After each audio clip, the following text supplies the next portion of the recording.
You know, something that's really kind of blown up online lately, especially if you're like scrolling through TikTok or other platforms, is this whole passport bros thing.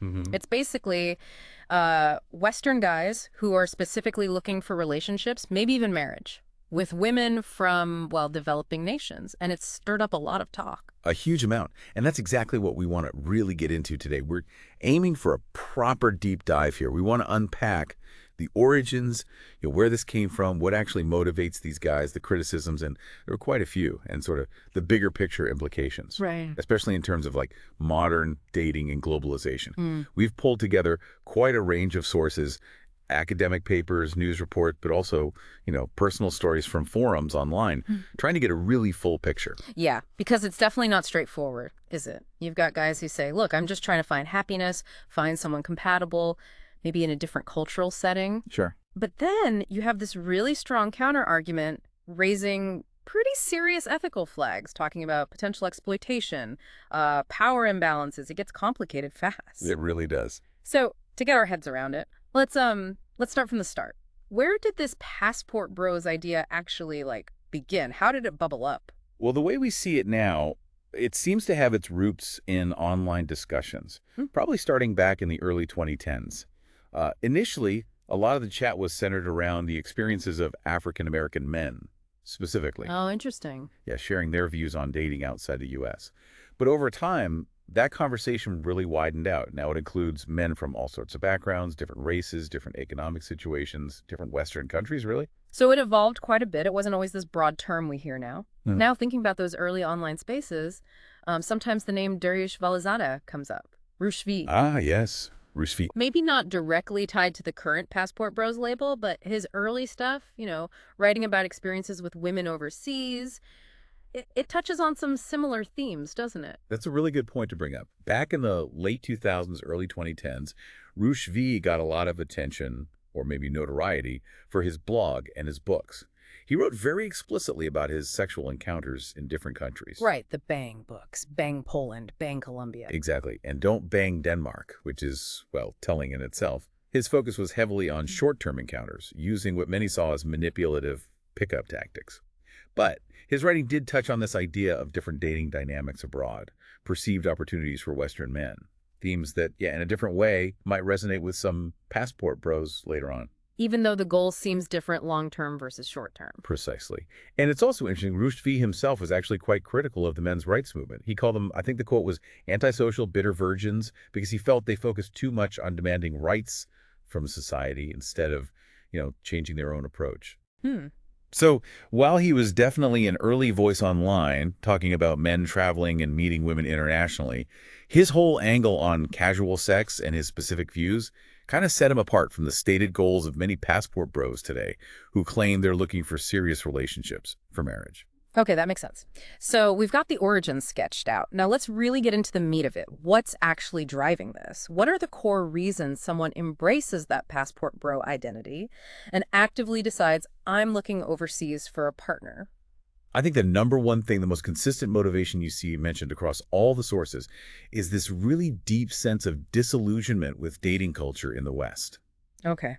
Disillusionment, how so? Well, men in these online circles, they often talk about specific grievances, things like what they see as unrealistic expectations from Western women. Like what kind of expectations? It could be financial, career-related lifestyle. Hmm. Also, the impact of feminism is a huge theme. They feel it's changed relationship dynamics in ways they don't like. And tied to that is this desire for partners who fit more traditional gender roles. Ah, the traditional roles argument. Yes, it's not just a vague feeling of dissatisfaction. They often point to specific things they dislike about dating in, say, the US or the UK or wherever they're from. Right, and we saw that echoed in some of those Reddit threads we looked at. There was that specific point some men made, feeling like Western women are now, quote, empowered to be equals and not use sex as a commodity. Hmm. And for guys who are explicitly looking for partners they see as more, well, submissive, that shift is a major reason they give for looking elsewhere. Exactly. There's this clear narrative in these communities that egalitarian relationships, the way social norms around dating and partnership are evolving in the West, they feel it's fundamentally incompatible with what they want. So they feel their values just don't line up anymore. Pretty much. They express this belief that Western women have adopted attitudes, behaviors, expectations maybe around money, housework, careers, broader views on gender that they just find undesirable or fundamentally incompatible with their vision of what a good partnership looks like. Okay. And then there was that other quite stark perspective from Reddit.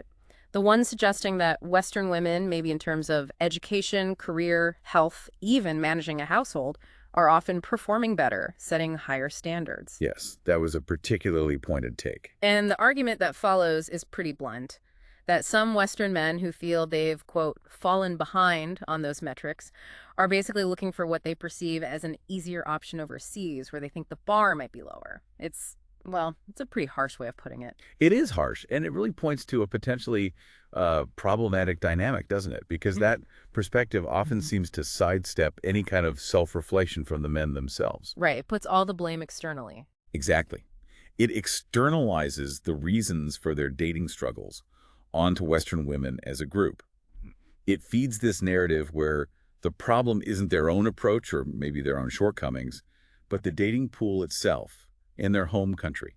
And that slides easily into what you mentioned before, this sort of victimhood narrative. Yes, where dating failures are blamed entirely on outside forces, feminism, Western women's attitudes, rather than prompting any kind of look inward, maybe I need to change something. But to be fair, there was that slightly different viewpoint expressed on Reddit too. The idea that, okay, maybe some guys going abroad aren't full of anger or trying to make women lower their standards. Hmm. It was framed more like they're just opting out, Right. choosing a different path without all the negativity and blame. They're just like quietly leaving the Western dating scene. That's a really important distinction to make, actually, because while that victim narrative is definitely loud and present in a lot of the online chat, it's probably not the only reason for everyone. Some guys might genuinely feel a stronger cultural connection elsewhere, or believe their specific values, maybe religious views, ideas about family, just align better with people from a certain background. Maybe they're drawn to different cultural norms. A genuine preference, potentially? Potentially.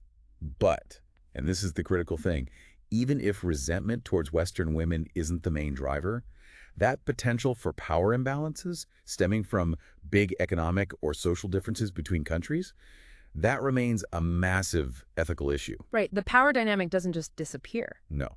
It can still heavily influence the relationship, how free and informed the consent really is on both sides, even if the initial motivation felt more benign. Which brings us squarely into the major criticisms leveled against this whole passport bros phenomenon. And there are quite a few raising some really serious ethical questions. Oh, absolutely.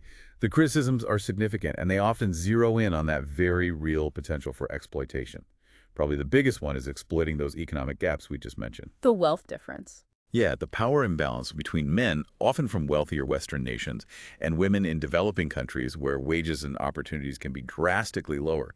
You remember that Reddit comment saying a Western guy's income could easily be like 10 times the average wage somewhere else. Yeah, that really puts it in perspective. That huge economic difference can create pressure, maybe an obligation, for a woman to enter a relationship for financial security, which really calls into question how genuine the consent is, how equal the partnership can actually be.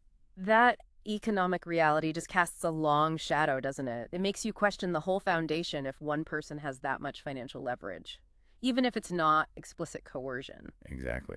And critics worry about the isolation factor, too. When a woman moves to a new country for a partner she met online, she's often cut off from her support system, family, friends, her community. Leaving her very dependent. Hugely dependent, emotionally and financially, which, of course, makes her much more vulnerable to potential abuse or control. And language barriers can make it even worse, harder to settle in, find help, even understand what's going on sometimes. And there's the worry that some men might actually use that vulnerability. That's a definite concern that some might exploit the language barrier or the fact that they're the novel foreigner to exert more influence and control. Okay, and what about the traditional roles thing? That comes under fire too, right? The idea that wanting a traditional partner isn't always just about, someone who likes cooking. Oh, definitely. Critics argue that romanticizing traditional roles often masks a desire for something closer to subservience. For limited autonomy for the woman, it's seen as wanting to uphold older, more patriarchal power structures within the relationship itself. So less about partnership, more about control. That's the fear. Historically, traditional roles, in many places, meant women had far less freedom, less say in decisions, less agency overall. Hmm.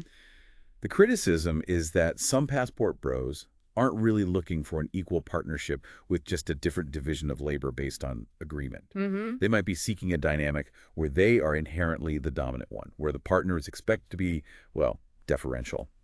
And another point critics make is about how some guys use like surface level facts or twist statistics to back up their views, How so? painting Western women negatively, while sort of Yeah. idealizing women from other cultures based on pretty flimsy or biased information, Hmm. creating these stereotypes to fit their narrative.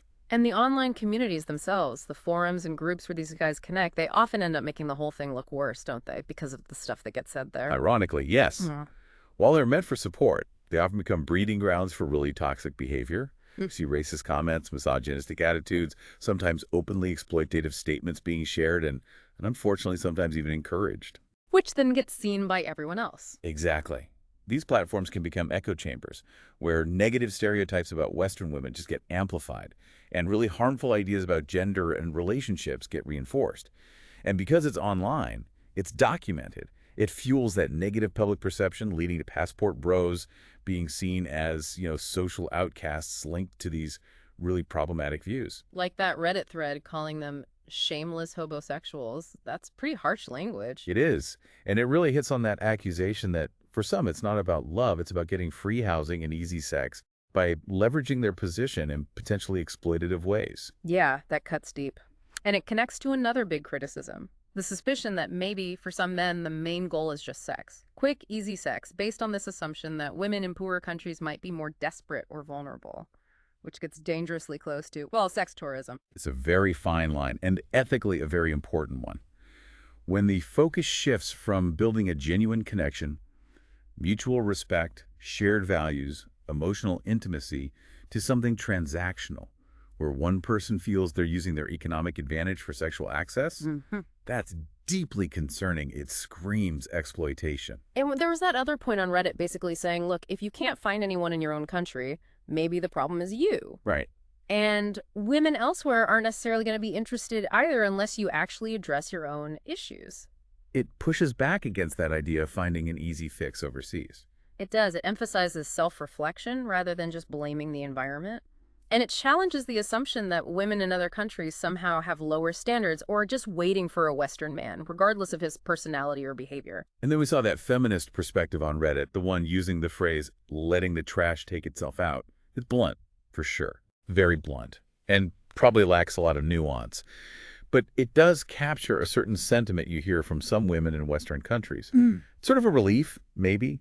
A feeling that if men with these kinds of attitudes leave the local dating pool, it's perhaps not seen as a great loss. Yeah, you can see where that feeling comes from, even if the phrasing is harsh. But the core ethical problem, the focus for critics, remains the potential harm and exploitation in the new context.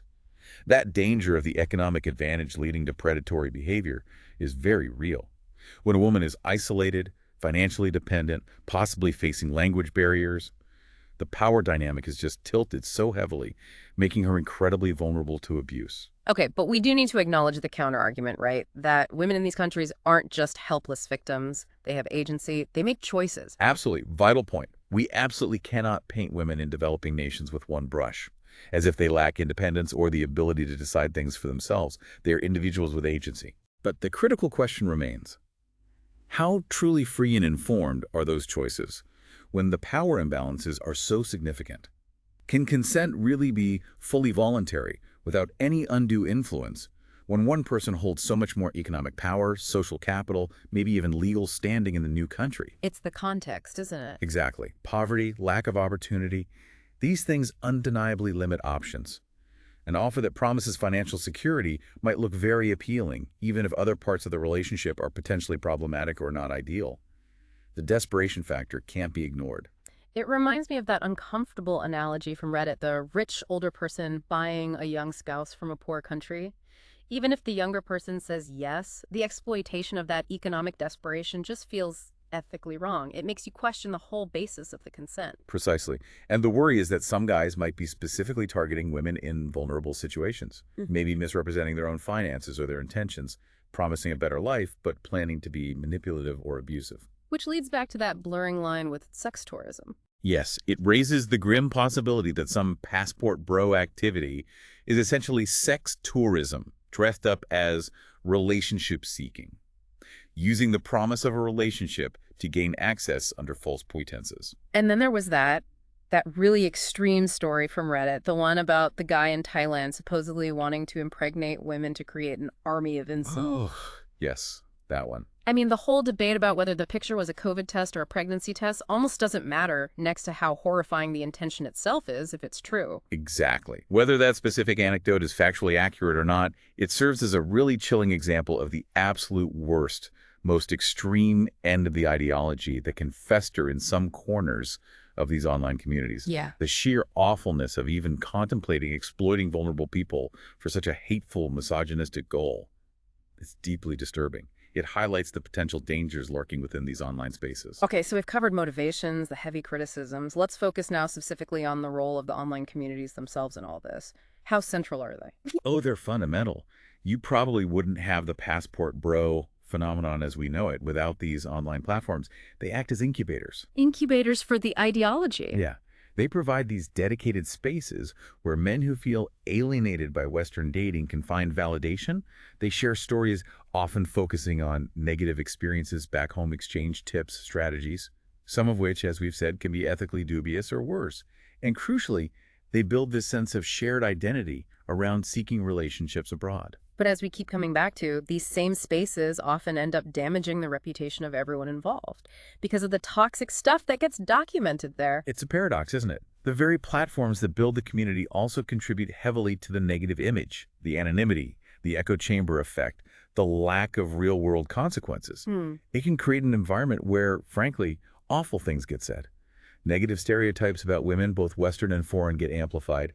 Harmful ideas about gender get normalized. And it's all out there to see. Right. So those documented instances of racism, misogyny, exploitation, they become Exhibit A for critics, cementing that negative public perception. Okay, let's transition to something particularly worrying you touched on earlier. The potential overlap between this passport bro talk and actual incel ideology.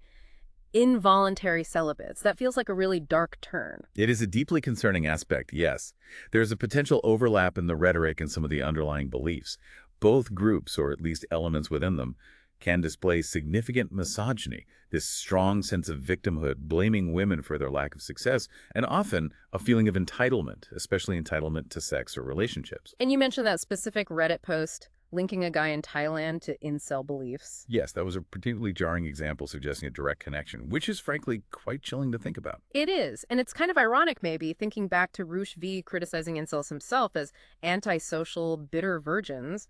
It shows there are even divisions within these broader online male spaces. Definitely. It's not monolithic. Not everyone using the passport bro label necessarily buys into full-blown incel ideology, Yeah. but the core ideas of inceldom, the entitlement to sex, blaming women, objectifying them using terms like femoids or Stacy's, you unfortunately do sometimes see echoes of that kind of thinking in the discussions within passport bro communities. Even if it's not universal, that overlap is troubling. Extremely troubling. Because, as we know, incel ideology isn't just talk. No, the ADL report you mentioned made that clear. It's linked to actual violence.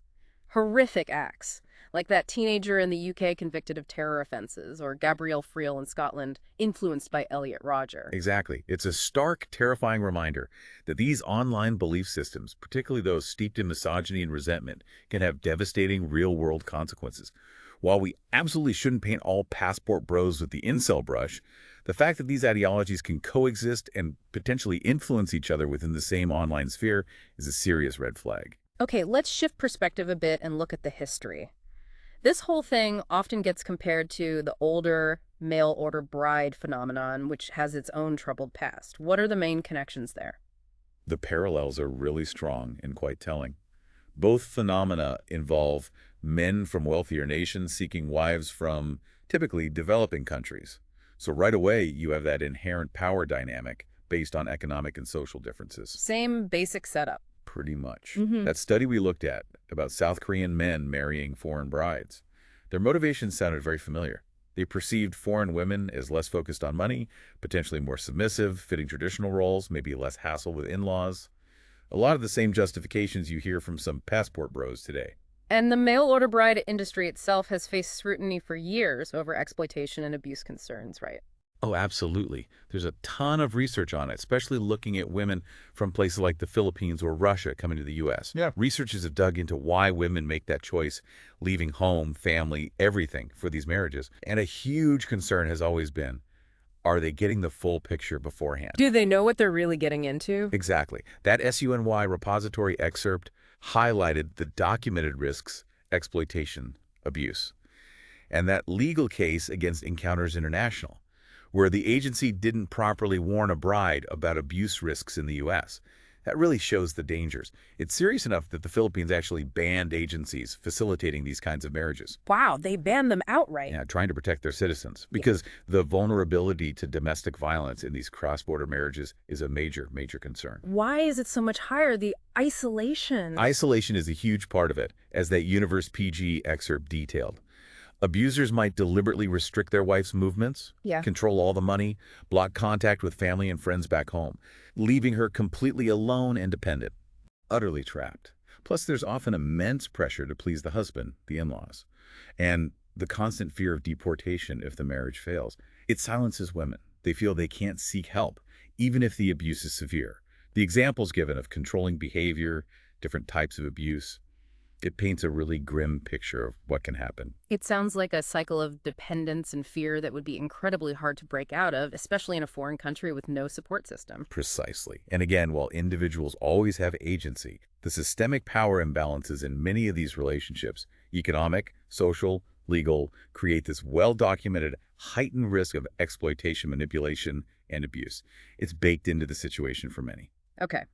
So we've laid out a lot of very serious criticisms, historical parallels, ethical problems, but to be balanced, are there any other perspectives, any nuances we should consider? Can these relationships ever just be about genuine connection? Yes, it's absolutely crucial to avoid painting everyone with the same brush.